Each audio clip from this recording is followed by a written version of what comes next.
اعوذ باللہ من الشیطان الرجیم، بسم اللہ الرحمن الرحیم۔ السلام علیکم ورحمۃ اللہ وبرکاتہ۔ نور پوائنٹ کے پیارے بھائیوں اور بہنوں، میں امید کرتی ہوں کہ آپ سب خیر و عافیت سے ہوں گے۔ میں اللہ رب العزت سے دعا گو ہوں کہ آپ سب کو خیر و عافیت سے رکھے، آمین۔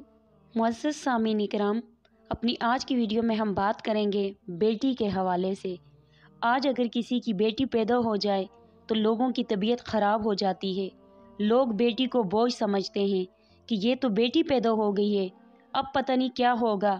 ارے اللہ کے بندو، ابھی تو وہ پیدا ہوئی ہے، ابھی سے شادی کی فکر۔ جس رب نے بیٹی دی ہے وہی اس کا انتظام بھی کرے گا۔ وہ خالق ہے، وہ مالک ہے، وہ رازق ہے۔ ہمارے پیارے پیغمر حضرت محمد صلی اللہ علیہ وسلم نے فرمایا، جس کی 3 بیٹیاں ہوں ان کی اچھی پرورش کرے اور ان کا اچھے طریقے سے پالے، ان کو پال پوس کر بڑا کرے، ان کا رشتہ کرے، اللہ ان تینوں بیٹیوں کے بدلے ان کے والدین کو جنت عطا فرمائیں گے اور جنت ان کے لیے واجب ہوگی۔ ایک صحابی نے عرض کیا، اے اللہ کے رسول، اگر کسی کی 2 بیٹیاں ہوں تو آپ صلی اللہ علیہ وسلم نے فرمایا 2 بیٹیاں ہوں تب بھی جنت واجب ہوگی۔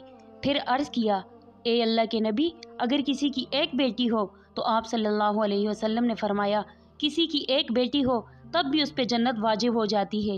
ارے نادانو، بیٹی تو جنت میں لے کر جانے والی ہے، اور جب پیدا ہوتی ہے تو تم پریشان ہونے لگتے ہو، تم لوگوں کے موڈ آف ہو جاتے ہیں، میاں بیوی میں لڑائی جھگڑے ہوتے ہیں کہ عورت کے ہاتھ میں ہے بیٹی پیدا کرنا۔ بعض لوگ تو طلاق بھی دے دیتے ہیں کہ یہ تو صرف بیٹیاں پیدا کرتی ہے، اس کے تو بیٹے نہیں ہوں گے۔ ارے اللہ کے بندو، اللہ کی بارگاہ میں سجدہ شکر ادا کرو کہ بے اولاد نہیں۔ لوگوں کو تو 20 سال ہو گئے شادی کو، ان کی اولاد ہی نہیں، اور تمہاری اولاد ہو گئی تو تم لوگ موڈ خراب کرتے ہو۔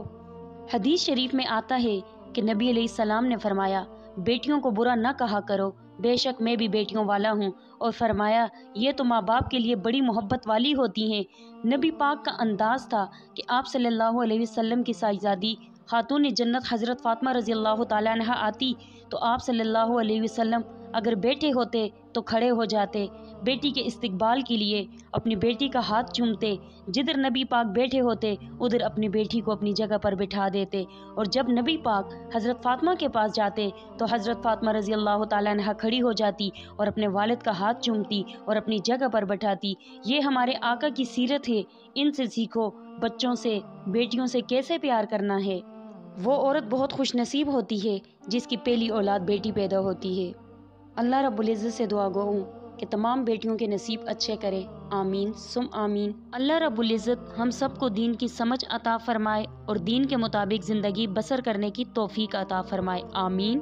آپ سب سے گزارش کرتی ہوں کہ ہمارے چینل نور پوائنٹ کو سبسکرائب کریں اور سبسکرائب کے ساتھ ساتھ ہماری ویڈیو کو لائک اور شیئر کریں۔ اپنی قیمتی رائے کا اظہار کمنٹس باکس میں ضرور دیں۔ اللہ رب العزت آپ سب کو اپنے حفظ و امان میں رکھے، آمین ثم آمین۔ سب لوگوں سے ریکویسٹ کرتی ہوں مجھے اپنی دعاؤں میں یاد رکھا کریں۔ اللہ حافظ۔